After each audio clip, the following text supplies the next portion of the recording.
Hey Hodges parents and students, these past few months of migrating back to in-person gatherings have been great. And we began to see more and more students and leaders each week. And because of this continual growth, we're having to make some changes on how we set up our rooms for both life groups on Sundays and refuel worship on Wednesday night in the student worship room.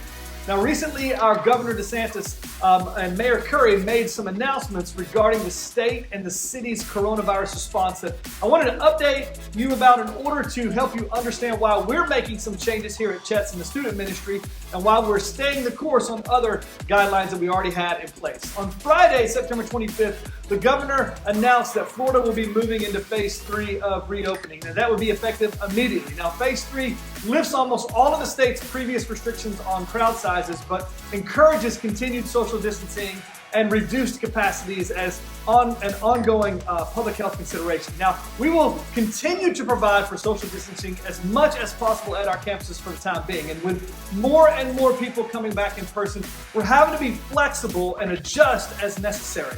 Also this week, the mayor announced that he's extended the city of Jacksonville's mask requirement for another 30 days until October the 27th. This mandate applies to our Hodges campus and states that every person over the age of 6 who's in a public space shall wear a face mask or covering when not being able to engage in social distancing, which is less than 6 feet of separation with anyone outside of your household. So because of these guidelines and more people coming back to our in-person gatherings, which we're pumped about on our Hodges campus, I want to share with you a few changes that are being made. Starting this Wednesday, September the 30th, it will be necessary to increase our chair capacity in our student worship room.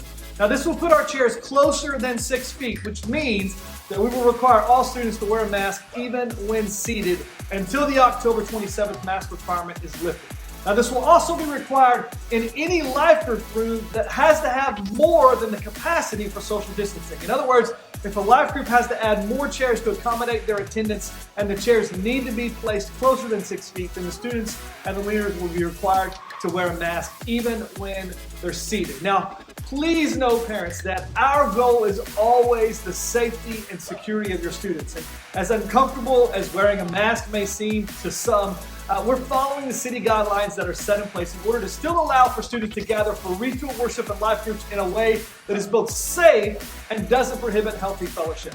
Now this year has required us to continually make adjustments in order to have a healthy, safe environment for your students to grow spiritually. As always, nothing is perfect and we can't police everyone, so please be patient with us as we initiate these changes.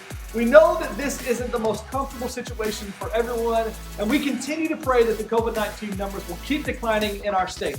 And we're hopeful that these changes will only be temporary and we will eventually be able to have normally spaced gatherings in the future. If you have any questions at all, please don't hesitate to call or email me. Thank you so much for letting us partner with you and your student during these unprecedented times. We look forward to seeing you at Refuel Worship this Wednesday.